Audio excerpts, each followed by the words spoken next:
যে মোক কোৱাচোন, এতেকে তোমাত পুচু কোন মহাধৰ্ম, কহিউক লোকৰ কৰ্তব্য কোন কৰ্ম। জগতত মহাধৰ্ম কি? এজন শৰীৰধাৰী মনুষ্যৰ কৰ্তব্য কি, কৰ্ম কি, যাক মহাধৰ্ম হিচাপে অভিহিত কৰা হয়। কেনমতে হুৱে সৰ্ব পাপত উদ্ধাৰ। কৰ্মত যেতিয়া পাপ যোগ হয় আৰু সেই পাপৰ পৰা জীৱতত্ব উদ্ধাৰৰ বাবে পুনশ্চ কি কৰ্ম কৰিব লাগে, কাক আশ্ৰয় কৰিব লাগে। কোন কৰ্মে পাৱে লোক সংসাৰৰ পাৰ। এই মায়াময় সংসাৰৰ পৰা পাৰ হ'বৰ বাবে কোনটো কৰ্মক ধৰ্ম হিচাপে আমি আশ্ৰয় কৰিব লাগিব। বিশেষত কি কৰিবে ম্ৰিয়মান লোকে, বিমঋষি কহিউক মুত ঋষি লোকে।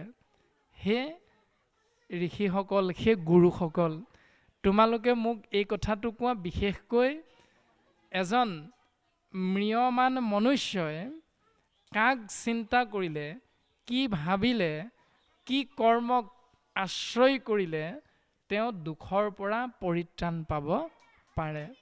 মোক এই কথাটো বিশেষকৈ তোমালোকে অৱগত কৰোৱা, মোক জনাই থৈ যোৱা। তেতিয়া ঋষিমুনিসকলে তাৰ উত্তৰ দিছে। আৰু আমিও যিহেতু প্ৰত্যেকজন শৰীৰধাৰী মনুষ্য ম্ৰিয়মান হিচাপে জগতত আছোঁ, আমাৰো জন্ম দিয়া পিতৃ পৰলোকগামী হৈছে, আমাৰো জন্ম দিয়া মাতৃ এই সংসাৰৰ পৰা গুচি গৈছে। আমি পিতৃ মাতৃ ককা দেউতা থাকোঁতেও নাতিৰ মৃত্যু হৈছে দুৰ্ঘটনাগ্ৰস্ত হৈ। গতিকে আমি প্ৰত্যেকেই কিবা নহয় কিবা এটা দুখত এই সংসাৰত দুখী হৈ আছোঁ। কোনোবাৰ হয়তো বিচাৰিছিল এটা ল'ৰা, কিন্তু 3জনীকৈ ছোৱালীহে হ'ল, সেইটো দুখ আছে, এটি সন্তান নাই, ল'ৰা নাই।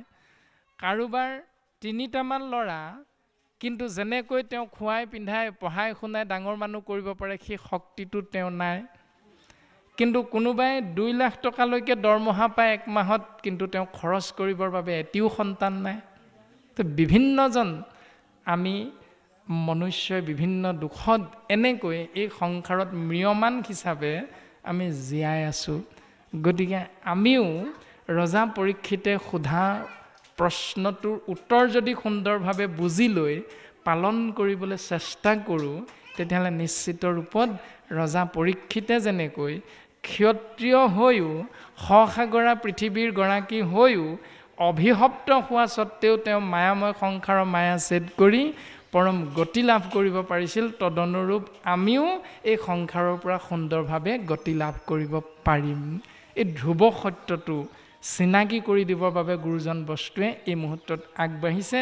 আৰু ঋষিমুনিসকলে উত্তৰ দিলে, ও ৰামে শুনি মুনি সবে বোলে যাৰ যেন মতি, কেহু বোলে তপতে পৰম পাই গতি,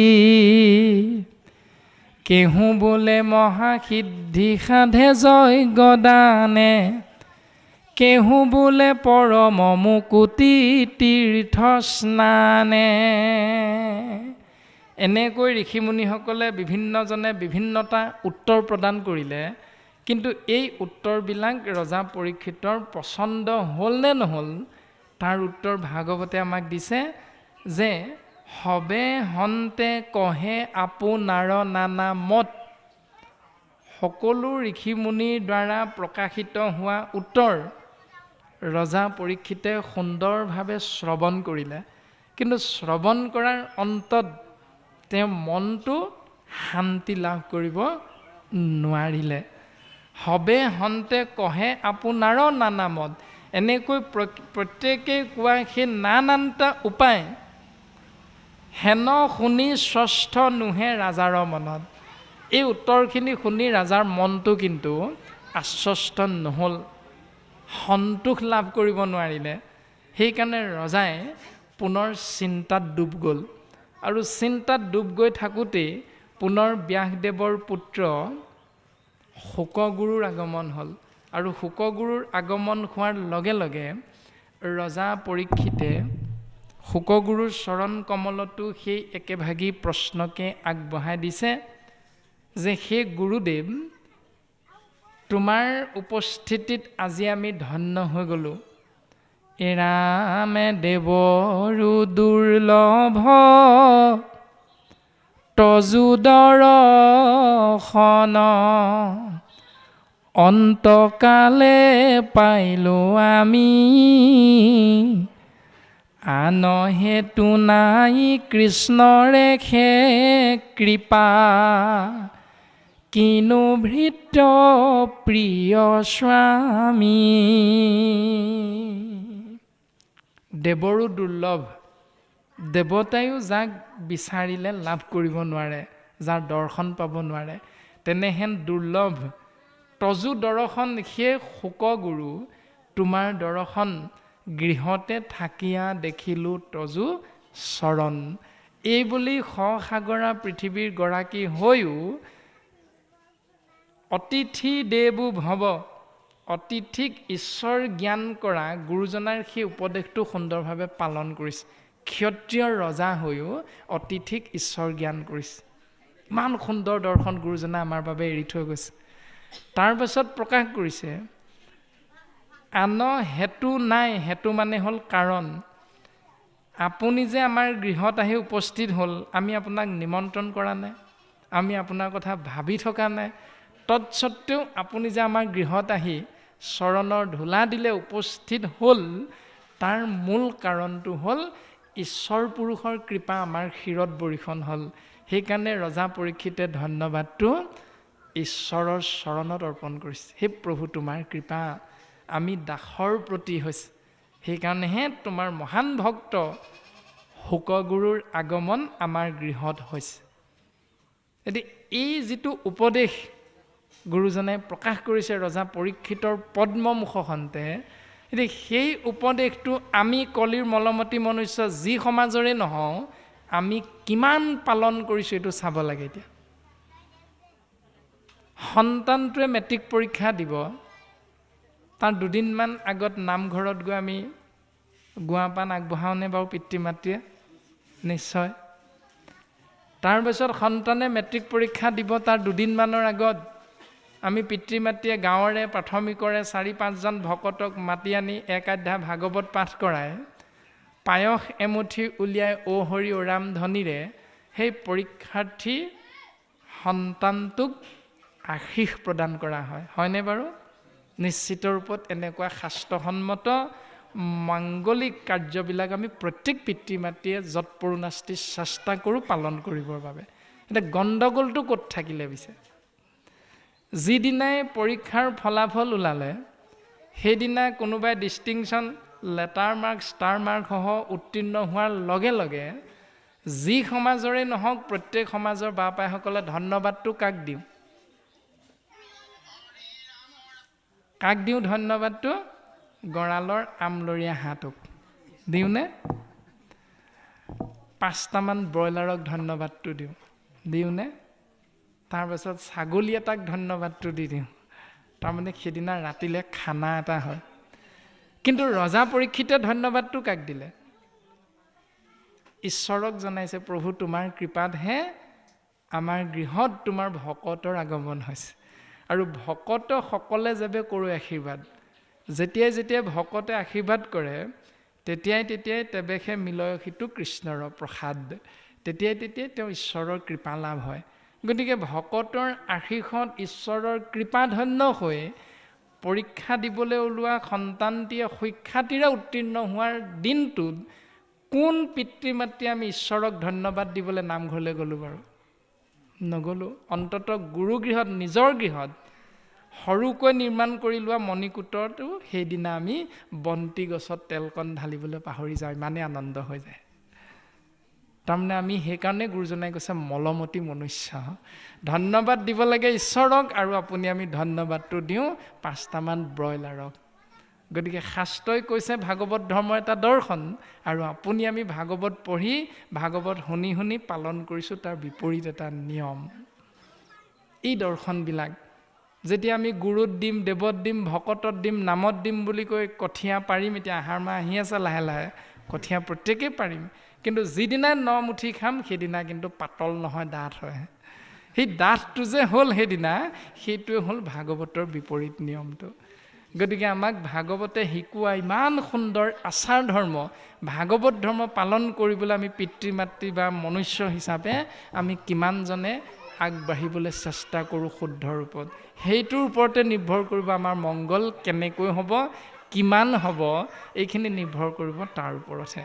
গতিকে প্ৰশ্নটো হ'ল সেইটো, আৰু প্ৰশ্নটো শুনাৰ লগে লগে শোকগুৰুৱে কি বুলি উত্তৰটো দিছে, ধন্য নৰ পতি মতি উত্তম তোমাৰ পুচিলাহা যিটো কথা সংসাৰতে সাৰ। হে ৰাজন পৰীক্ষিত, তুমি ধন্য, তুমি ৰজাৰ ভিতৰত তুমি উত্তম ৰজা, মনুষ্যৰ ভিতৰত তুমি উত্তম মনুষ্য, আৰু তুমি প্ৰকৃততে এজন সাধু। যদি তুমি সাধু নহলাহেঁতেন তেতিয়াহ'লে তোমাৰ পদ্মমুখহন্তে এনে জগত কল্যাণমূলক বাক্য প্ৰকাশ নঘটিলহেঁতেন। সেইকাৰণে গুৰু শিষ্যৰ কথোপকথনত ইমান সুন্দৰ ভাৱদৰ্শন প্ৰকাশ ঘটিছে। তাৰ পাছতে প্ৰকাশ হৈছে যে পুচিলাহা যিটো কথা সংসাৰতে সাৰ, মুখৰ সাধন এইটো জগতৰে হিত, লভিলে মুকুতি যিটো তাহাৰো বাঞ্ছিত। যে মুখ্য প্ৰাপ্তি হয় এটি জীৱৰ ঈশ্বৰ পুৰুষৰ নাম আশ্ৰয় কৰিলে, আৰু সেই নাম আশ্ৰয় কৰি যিজনে মুকুতি লাভ কৰিলে, মুখ্য সাধন কৰিলে, তেওঁ কিন্তু মুখ্য প্ৰাপ্তিৰ পাছত সেই বস্তুটোকে আশ্ৰয় কৰাৰ পুনশ্চ সৌভাগ্যৱন্ত হয়। যি ধৰণে আমি বাপাইসকলে গৃহত পুৱা গধূলি নাম লওঁ, কিন্তু আজি আমি ভকতৰ সংগলে আমাৰ সেউকী বাপজনাৰ আমন্ত্ৰণ মৰ্মে অহাৰ পাছত ইয়াতো আহি আমি কি পালোহি? কেৱল নামেই পালোহি। ঘৰত নাম লৈ আছিলোৱে পুৱা গধূলি, আকৌ ভকতৰ সমাজত গৈ কেৱল খোৱা বোৱা পোৱা নাযায়। ভকতৰ সমাজত প্ৰথম নামহে আশ্ৰয় কৰা যায়, তাৰ পাছতহে খোৱা বোৱাখিনি আহি পৰে। ঠিক তেনেধৰণে এটি জীৱতত্ত্ব ঈশ্বৰৰ নাম আশ্ৰয় কৰিলে তেওঁ 5 প্ৰকাৰ সিদ্ধি লাভ হয়, শালুক্য, সাযুজ্য, সাৰূপ্য, সামীপ্য আৰু মুখ্য। গতিকে শালুক্য, সাযুজ্য, সাৰূপ্য, সামীপ্য এই 4 মুক্তিতকৈ শ্ৰেষ্ঠ হ'ল মুখ্য প্ৰাপ্তি। মুখ্য প্ৰাপ্তি হ'লে এটি জীৱতত্ত্ব আত্মাতত্ত্ব পৰম আত্মাৰ লগত বিলীন হৈ যাব পাৰে। এই দৰ্শনটো শাস্ত্ৰই প্ৰকাশ ঘটাইছে। তাৰ পাছতো কিন্তু জীৱ হিচাপে এই সংসাৰলৈ যদি বহু যুগৰ অন্তত ভগৱন্ত পুৰুষে পুনৰ সৃষ্টি পাতনিৰ বাবে যেতিয়া আগবাঢ়িব, তেতিয়াও যদি জীৱতত্ত্ব এই সংসাৰলৈ আহিব লগা হয়, ভগৱন্তই যদি নিৰ্বাচন কৰে যে এই জীৱতত্ত্বক মই পৃথিৱীলৈ পঠিয়াব লাগিব, তেতিয়াহ'লে সেই জীৱতত্ত্বই পুনৰ শাস্ত্ৰই সিদ্ধান্ত দিছে লভিলে মুকুতি যিটো তাহাৰো বাঞ্ছিত। তেওঁ কেৱল কৃষ্ণ নাম আশ্ৰয় কৰাৰ সৌভাগ্যৱন্তই হয়। তাৰমানে ইমান মহান ভক্তি দৰ্শনটো, এই কথাটো প্ৰকাশিত হৈছে। তাৰ পাছত প্ৰকাশ ঘটাইছে, নাহি জ্ঞান যাৰ জাতি ধৰ্ম মাত্ৰ কৰে, নিতে বলি বিশ্ব পাঞ্চ যজ্ঞ কআচৰে, তাহাৰ শ্ৰুতব্য কথা আছে অসংখ্যাত, হৰি বিমুখৰ হুৱে ব্যৰ্থে আয়ু পাত। হৰি বিমুখ যেতিয়া আমি হ'ম, তেতিয়া আমাৰ আয়ুসবিলাক ব্যৰ্থে যায় বুলি কৈছে। আৰু হৰি বিমুখলৈ আমাৰ কৰ্মখিনি কেনেকুৱা হয়?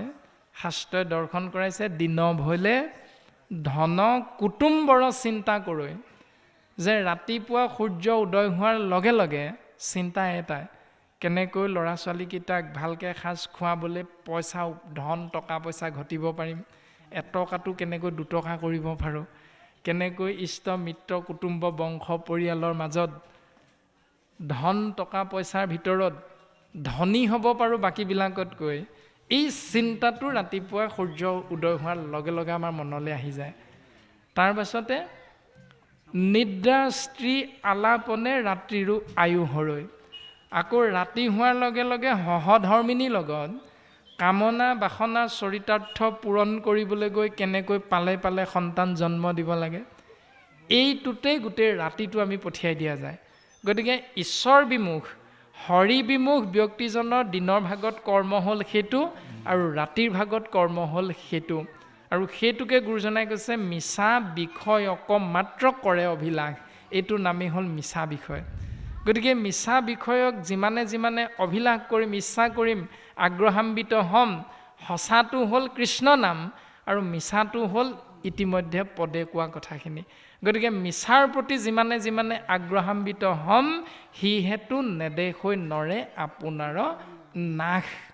সেইকাৰণে আমি যে দিনে দিনে মৃত্যুৰ ফালে আগবাঢ়ি গৈ আছোঁ, এই কথাটো আমি কেতিয়াও বুজি পাব নোৱাৰোঁ। আৰু বুজি পাব নোৱাৰাৰ বাবে আমাৰ কি হয়, বোলে অহা মাহৰ দৰমহাটো পালে মটৰ চাইকেল এখন ল'ম, তাৰ পাছৰ দৰমহাটো পালে পাৰিলে মোবাইল এটাও ল'ব লাগিব ভাল চাই, তাৰ পাছৰ মাহৰ দৰমহাটো পালে কি ল'ম, বোলে ফ্ৰিজ এটা ল'ব লাগিব, এই চিন্তাবিলাক থাকে। কিন্তু এজন একান্ত ভকতৰ কি হয়, কেৱল দৰমহাটো পোৱালৈ বাট চাই থাকোঁতে তেওঁ কি কৰে, বাট চোৱাৰ সময়খিনিত এটাই ভাবি থাকে যে গুৰু গৃহভাগ অকণমান যদি ধুনীয়াকৈ নিৰ্মাণ কৰি ল'ব পাৰি তেতিয়াহ'লে ঈশ্বৰ সেৱা কৰিবলৈ বৰ ভাল লাগিব। তাৰপাছত কেনেকৈ গুৰু সেৱা, ঈশ্বৰ সেৱা, ভকতক সেৱা কৰিবৰ বাবে বোলে অহা মাহৰ দৰমহাটো পালে পাৰিলে নাম এষাৰ কৰিব লাগিব, সৰুকৈ হ'লেও লিষ্ট এখন তেতিয়াৰ পৰা মনত চিন্তা কৰি আমুকক মাতিব লাগিব, আমুকক মাতিব লাগিব, পাৰিলে আমুককো মাতিব লাগিব, দৰমহাটো পোৱাৰ লগে লগে নাম এষাৰ কৰিম। এইটো হ'ল ঈশ্বৰ চিন্তাত ব্ৰতী হোৱা এজন ব্যক্তিৰ ভাৱনা। এতিয়া সেইখিনি কৰি থাকোঁতে সংসাৰ ধৰ্মত গুৰুজনাই কৈছে আমি পাঁচটা কৰ্মত ব্ৰতী হ'ব লগা হয় প্ৰত্যেকজন। নিতে বলি বিশ্ব পাঞ্চ যজ্ঞক আচৰে, নিতে নিতে পাঁচটা কৰ্মক আমি আশ্ৰয় কৰিব লগা হয়। এতিয়া সেই পাঁচটা কৰ্মক পঞ্চযজ্ঞ বুলি কোৱা হৈছে। আৰু সেই পঞ্চযজ্ঞ হ'ল দেৱ, ঋষি, ভূত, পিতৃ আৰু কুটুম্ব বা পোষ্য, এওঁলোকৰ অৰ্থে কৰা সেই কৰ্মকেইটাক শাস্ত্ৰই কৈছে পঞ্চযজ্ঞ বুলি কোৱা হৈছে। এতিয়া জন্মজায়তে শূদ্ৰ, জন্ম হোৱাৰ লগে লগে প্ৰত্যেকজন অজ্ঞানী বুলি কোৱা হৈছে। জন্ম হোৱাৰ লগে লগে প্ৰত্যেকজনে অজ্ঞানী। তেওঁ ব্ৰাহ্মণ কুলতে জন্ম হওক, তেওঁ ক্ষত্ৰিয় কুলতে জন্ম হওক, ব্ৰাহ্মণ, ক্ষত্ৰিয়, বৈশ্য, শূদ্ৰ, জন্মসূত্ৰে তেওঁ মাত্ৰ শূদ্ৰ অৰ্থাৎ অজ্ঞানী। তাৰ পাছত সংস্কাৰতে দ্বিজ, বেদ পাঠাত ভৱতে বিপ্ৰ, ব্ৰহ্মক জানন্তি চ ব্ৰাহ্মণ। শাস্ত্ৰই সুন্দৰ ভাৱনা আমাক দেখুৱাই দিছে যে জন্ম হোৱাৰ লগে লগে এজন মানুহ অজ্ঞানী বুলি কোৱা হৈছে, শূদ্ৰ। সংস্কাৰতে দ্বিজ, তেওঁক যেতিয়া পিতৃ মাতৃয়ে ভাল ভাল কথা শিকাব, সেই সংস্কাৰ পৰিয়ালটোত যিটো বোলে ককা আইতা পুৱা গধূলি গুৰুদেৱ নাম ভকত চাৰি মহাবস্তুৰ আশ্ৰয় কৰি জীৱনটো যাপন কৰিবলৈ চেষ্টা কৰা গৃহত জন্ম হোৱা সন্তানটিয়ে সেই পৰিৱেশটো পোৱাৰ লগে লগে সংস্কাৰতে দ্বিজ, তেওঁ সংস্কাৰী এটা পৰিৱেশ পোৱাৰ লগে লগে তেওঁক দ্বিজ বুলি কোৱা হৈছে। তাৰ পাছতে বেদ পাঠাত ভৱতে বিপ্ৰ, তেওঁ যেতিয়া লাহে লাহে আধ্যাত্মিক শিক্ষাৰে নিজকে আগবঢ়াই নিবলৈ চেষ্টা কৰিব তেতিয়াহ'লে বেদ পাঠাত ভৱতে বিপ্ৰ, তেওঁক ব্ৰাহ্মণ বুলি কোৱা হৈছে।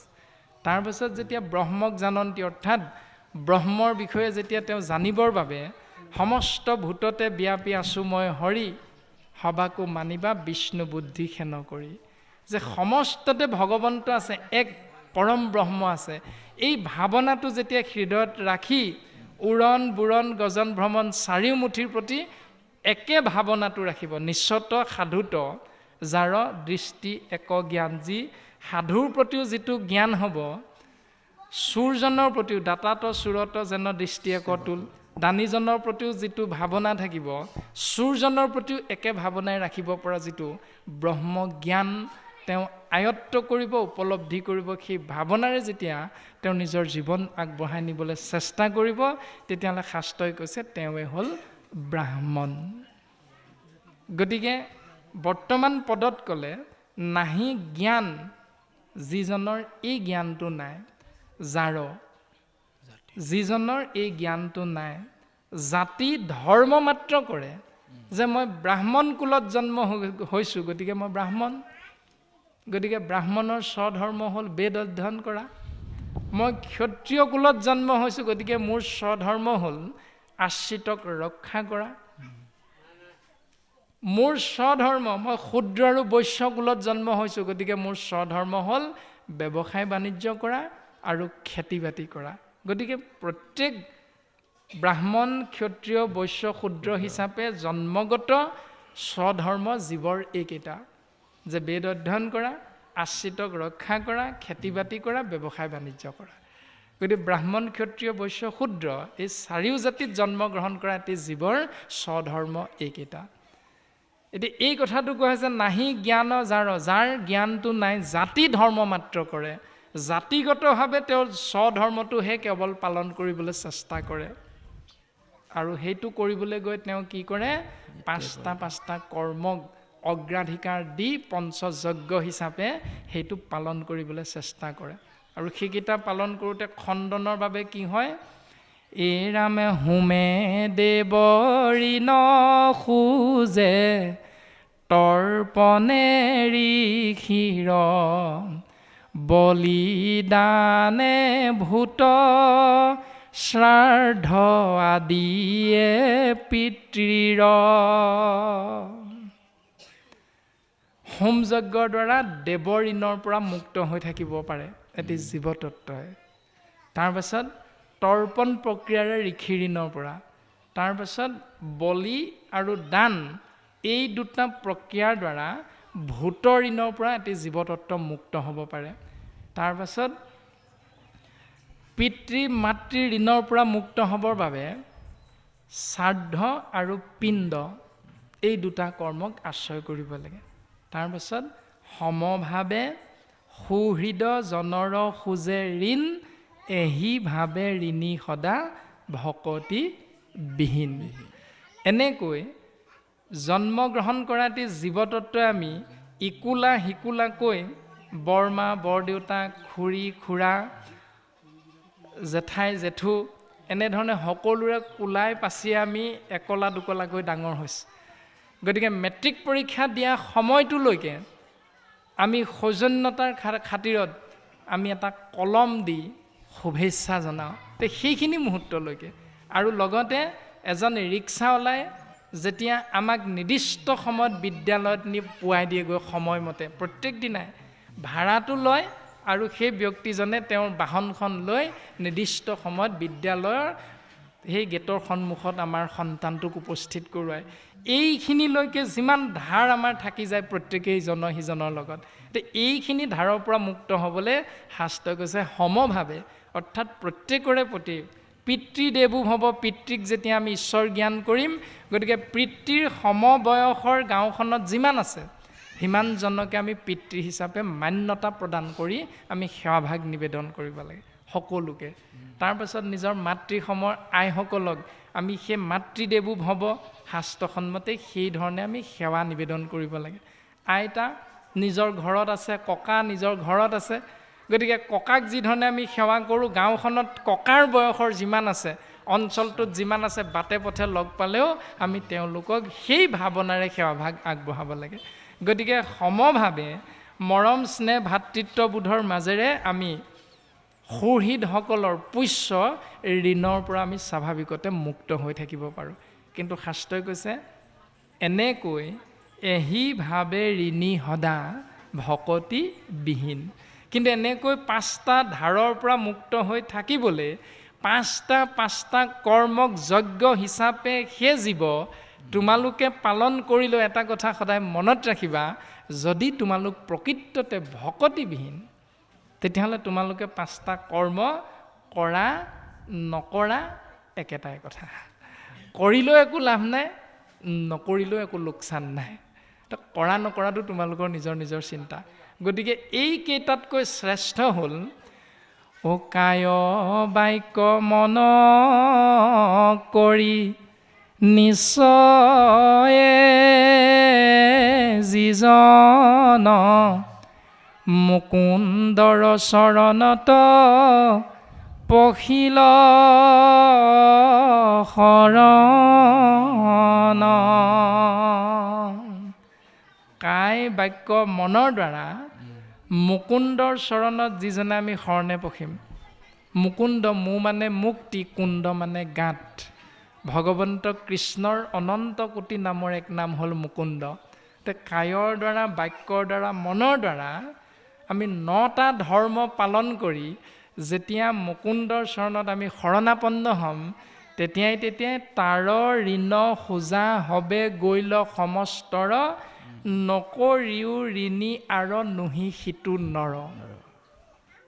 ওপৰত কৈ অহা 5টা ধাৰৰ পৰা মুক্ত হৈ থাকিবলৈ কৰা 5টা কৰ্ম পঞ্চযজ্ঞক আশ্ৰয় নকৰাকৈও কেৱল গুৰু সেৱা, ঈশ্বৰ সেৱাৰ মাধ্যমেৰে আমি সেই 5টা ব্যৱস্থাৰ পৰা সুন্দৰভাৱে মুক্ত হৈ থাকিব পাৰোঁ।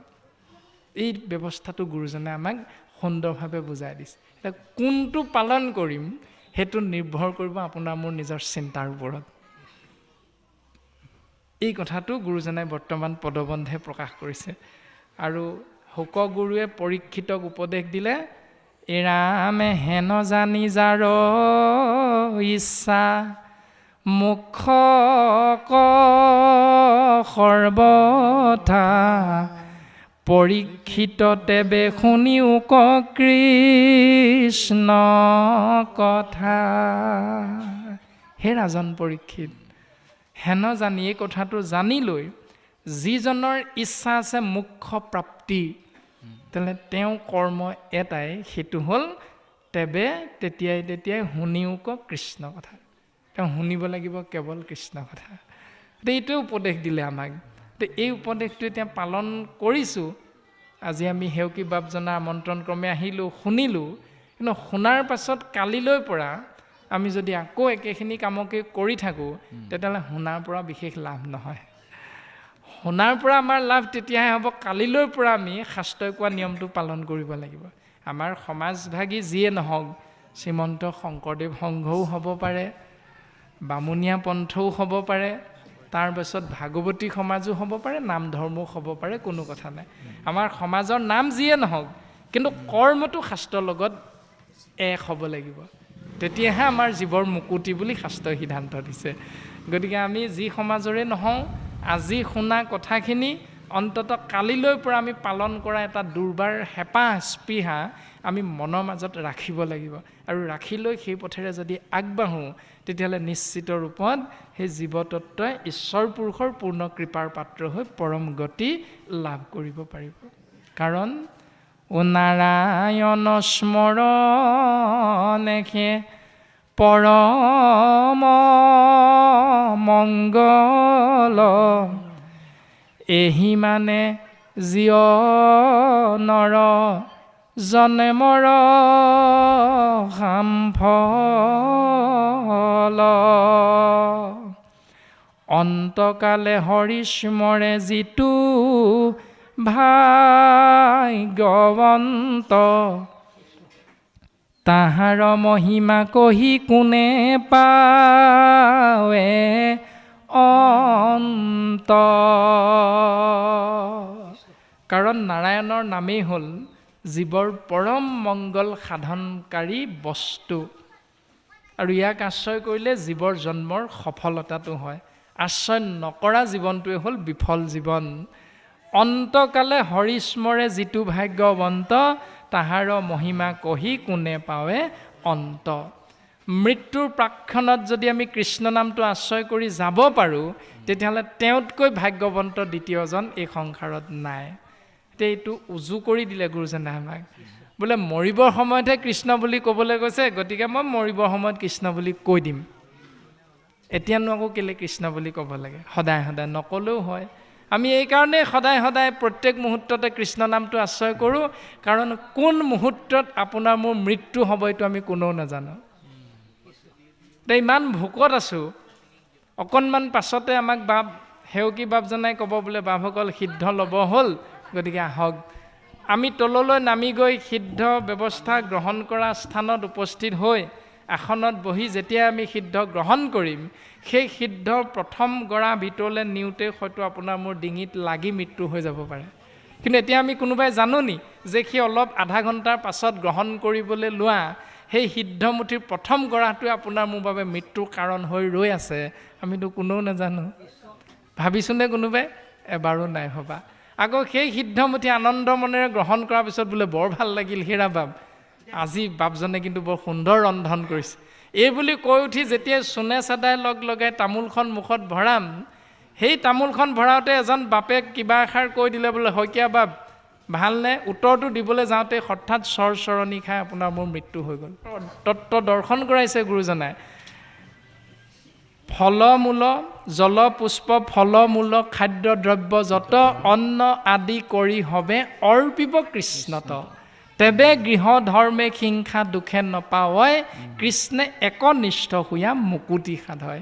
সেইকাৰণে তুমি পানী এগিলাচ আগবঢ়াওঁতেও বোলে কৃষ্ণ ভাৱ লওঁ, তামোলৰ বটাটো আগবঢ়াই দিওঁতেও বোলে কৃষ্ণ ভাৱসকল গ্ৰহণ কৰিব। এই কৃষ্ণ নামটোৱে সমস্ত জীৱৰ মংগল সাধন বুলি কোৱা হৈছে। গতিকে গুৰুজনাই এনেধৰণে ভাগৱত ধৰ্মৰ প্ৰকাশ ঘটাইছে। এৰামে যিটো ব্ৰহ্মময় দেখৈ জগত নিখিল, যত পাপ পুণ্য সমস্ততে নিৱৰ্তিল, শৰীৰ কথাত তাৰ ৰতি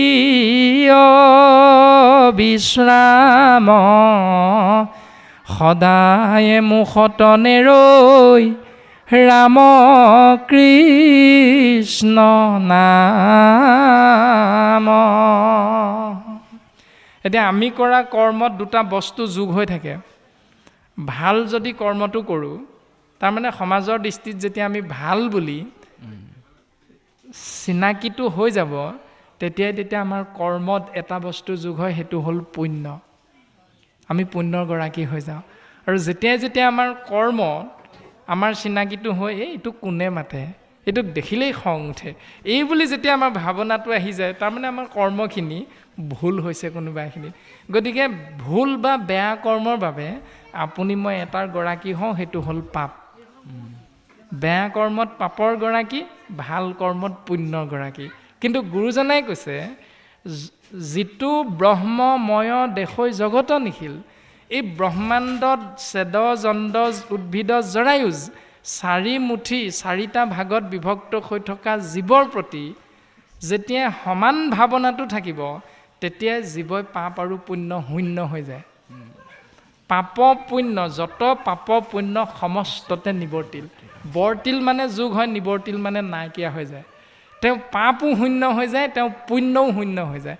তেওঁ পাপ আৰু পুণ্য যেতিয়া শূন্য হৈ যায়, পাপৰ বলত জীৱ নৰক অধোগামী হয়, পুণ্যৰ বলত জীৱ পৰম গতি হয়। কিন্তু গুৰুজনাই কৈছে যে পাপ আৰু পুণ্য যেতিয়া শূন্য হ'ব, তেতিয়া জীৱ বৈকুণ্ঠগামী হয়। এতিয়া আপোনাক মোক কোনটো লাগে, সেইটো আপোনাৰ মোৰ কৰ্মতে নিৰ্ভৰ কৰিব, আপোনাৰ মোৰ আচাৰ আচৰণত নিৰ্ভৰ কৰিব, আমি কোনটো গতি বিচাৰোঁ। যিটো বিচাৰোঁ সেইটোৱে পাবা। ভাগৱত এনে কল্পতৰু যে মাগন্তা জনক দেই ফলদান, তুমি যি বিচাৰিবা তাকেই পাবা। ইমান উত্তম শাস্ত্ৰ, ইমান উত্তম বস্তু। এতিয়া কি বিচাৰিম সেইটো নিৰ্ভৰ কৰিব আপোনাৰ মোৰ ভাৱনাৰ ওপৰত। এতিয়া ভাৱনাটো কি সেইটো আমি নিজে নিজেহে বুজি পাম। ভাবি ভক্তি, ভাবিলেই ভগৱন্তক পায়। আৰু যিজনে ভগৱন্তক পাবৰ দুৰ্বাৰ স্পৃহা হেঁপাহ ৰাখে, তেওঁ এটাই কৰ্ম, শৰীৰ কথাত তাৰ ৰতি অবিশ্ৰাম, সদায় মুখত নেৰৈ ৰামকৃষ্ণ নাম। তেওঁ মুখত সদায় ৰামকৃষ্ণ নামটো থাকিবই। শইকীয়া উপাধিটো নাহে, দাস উপাধিটো নাহে, বোলে দাস বাপজনৰ ঘৰলৈ গৈছিলোঁ বুলি নহয়, কৃষ্ণ আমাৰ বাপজনৰ ঘৰলৈ গৈছিলোঁ। কেৱল ৰাম কৃষ্ণ হৰি বিষ্ণুৰ নামেৰেহে তেওঁ প্ৰত্যেককে সেৱাভাগ নিবেদন কৰিবলৈ চেষ্টা কৰে। গতিকে সেই ভাৱনাযুক্ত হৈ জীৱতত্বই ঈশ্বৰৰ কৃপা লাভ কৰিব পাৰে। নামঘোষা শাস্ত্ৰত এটা সিদ্ধান্ত দিছে, হেহিটো দিনক ভাই দুৰ্দিন বলিয়া মানুহ মেঘাচন্ন নহয় দুৰ্দিন, হৰি কথা অমৃতক সম্যক আলাপ ৰখে যিটো দিন হয় বিহীন। যে সেইটো দিনেই জীৱনৰ বেয়া দিন, যিটো দিনত কৃষ্ণ নাম আশ্ৰয় কৰিবলৈ এজন ভকতৰ সংগ নেপালোঁ, সেইটো আটাইতকৈ বেয়া দিন বুলি কৈছে। এতিয়া তাকেই যদি আলম লৈ আমি মেঘাচ্ছন্ন দিনটোক বেয়া দিন বুলি ভাবোঁ, গাজি গুমৰি অহা গাজনি ঢেৰেকনি শিল বৰষুণ বতাহ ধুমুহাৰ দিনটোৰ বেয়া দিন বুলি ভাবোঁ, কিন্তু গুৰুজনাই কৈছে সেইটো দিন বেয়া দিন নহয়। আটাইতকৈ বেয়া দিন হ'ল ঈশ্বৰৰ কথা আশ্ৰয় কৰিবলৈ এজন ভকতৰ সংগ লাভ কৰিব নোৱাৰা সময়খিনি হ'ল বেয়া দিন। এতিয়া তাকেই যদি আমি আশ্ৰয় কৰি আগবাঢ়িব বিচাৰোঁ, বাপে সুধিছে যে হাড়ৰ যেতিয়া হাত লাগে, অম্বুবাচী হয়, তেতিয়া সেইকেইদিন নামঘৰত বন্তি জ্বলাব লাগে নে নালাগে? তো বন্তি জ্বলোৱাটোৱে অক্ষয় বন্তি বুলি কোৱা হৈছে। অক্ষয় বন্তি হ'ল নাম বস্তু। এতিয়া নাম বস্তু আমাৰ হৃদয়ৰ মাজত সদা সৰ্বদা প্ৰকাশ হৈ থাকে আৰু প্ৰকাশ হৈ থাকিব লাগিবই। এইটো হ'ল অক্ষয় বন্তি। আৰু বাহ্যিকত গুৰুজনে আমাক দেখাইছে গুৰু বন্তি। এয়া হ'ল বাহ্যিকত, আৰু এয়া হ'ল আধ্যাত্মিকত নাম বস্তু, নাম বন্তি অক্ষয়। পদ্মমুখখনতে আৰু কৰ্ণখনতে সদা সৰ্বদা আমি আশ্ৰয় কৰি থাকিব লাগিব। আৰু আনুষ্ঠানিকতাক যদি দোহাই দিওঁ, তেতিয়াহ'লে দশম স্কন্ধত বসুমতীয়ে ভগৱন্ত পুৰুষক প্ৰকাশ কৰিছে যে যি কালত তুমি বৰাহ ৰূপ ধাৰণ কৰি হিৰণ্যাক্ষক অশুভ শক্তিক বধ কৰি মোক তুমি উদ্ধাৰ কৰি আনিছিলা, সেই কালতো আমি আছিলোঁ অসুচি। যে সেই সময়ত আমি অসুচি আছিলোঁ, আৰু সেই সময়তে তেওঁলোকৰ মাজত এটি সন্তানৰ জন্ম হ'ল। সেই সন্তানটোৰ নাম হ'ল নৰক, কিন্তু তাৰ এটা উপাধি লাগি গ'ল। উপাধিটো কি? অসুৰ, নৰকাসুৰ। এতিয়া শিৱৰ পুত্ৰ গণেশ বিঘিনী নাশক দেৱতা নহয় জানো? শিৱৰ পুত্ৰ গণেশ আৰু কাৰ্তিক জীৱৰ সন্মানৰ দেৱতা হৈ গ'ল। ইন্দ্ৰও সন্মানৰ দেৱতা হ'ল। স্বয়ং জগতৰ আৰাধ্য দেৱ সৃষ্টি স্থিতি প্ৰলয়ৰ গৰাকী কৃষ্ণদেৱৰ সন্তান হৈ আকৌ সি অসুৰ কেলে হ'ল? তো হ'ব নালাগিছিল। তাৰমানে কৰ্মটো ভুল সময়ত হৈছে। সেইকাৰণে ভুল সময়ত হোৱা কৰ্মত জীৱৰ আবিৰ্ভাৱ হ'লেও, সেই আবিৰ্ভাৱ হোৱা জীৱৰ গৰাকী স্বয়ং ঈশ্বৰ হ'লেও সেই জীৱতত্ব কেতিয়াও শুদ্ধ জীৱ হ'ব নোৱাৰে বুলি কৈছে। গতিকে সেইকাৰণে তাক অসুৰ বুলি কোৱা হৈছে। তাৰে সিদ্ধান্ত প্ৰথম স্কন্ধৰ পদত ত্ৰিকালদৰ্শী ঋষি জ্ঞানজ্যেষ্ঠ বয়োজ্যেষ্ঠ হৌনকে প্ৰকাশ কৰিছে। কৃষ্ণত অৰ্পিয়া আমি কৰোঁ কৰ্ম যত, তাতো নানা বিঘিনি আছে জানিলোঁ মনত। কৃষ্ণত অৰ্পণ কৰি কৰা কৰ্মটো বিভিন্ন ধৰণে বিঘিনি হ'ব পাৰে। সেইকাৰণে আমি তোমাৰ মুখেৰে কেৱল কৃষ্ণ কথা শ্ৰৱণ আৰু কীৰ্তন, এই মহাভক্তিক আশ্ৰয় কৰি জীৱন ধন্য কৰাব বিচাৰিছোঁ। গতিকে সেই গুৰুদেৱ তুমি আমাক এইকণ কৃপা কৰা। এতিয়া সেইটো আছিল সত্য যুগৰ দৰ্শন। আৰু বিজ্ঞানসন্মতভাৱে যদি আমি চিন্তা কৰোঁ, এগৰাকী প্ৰকৃতিয়ে ৪৫ৰ পৰা ৫৫ বছৰ বয়সলৈকে সন্তান জন্ম দিব পৰা ক্ষমতাটো তেওঁৰ থাকে। তাৰপিছত তেওঁ সেইটো ক্ষমতা নাইকিয়া হৈ গুচি যায়। এতিয়া সেইখিনিৰ পৰা এটি শৰীৰধাৰী প্ৰকৃতিক পুৰুষ হিচাপে আখ্যা দিয়া হয়। অৰ্থাৎ যিধৰণে আমি বাপসকল বুলি কোৱা হয়, তেতিয়াৰ পৰা আইগৰাকীকো পুৰুষ ৰূপে অভিহিত কৰা যায়। কিন্তু প্ৰকৃততে আমি সমস্ত জনা কিন্তু প্ৰকৃতিহে, পুৰুষ হ'ল এজন ভগৱন্ত। তেওঁৰে সন্তান হিচাপে আমি সকলো প্ৰকৃতি।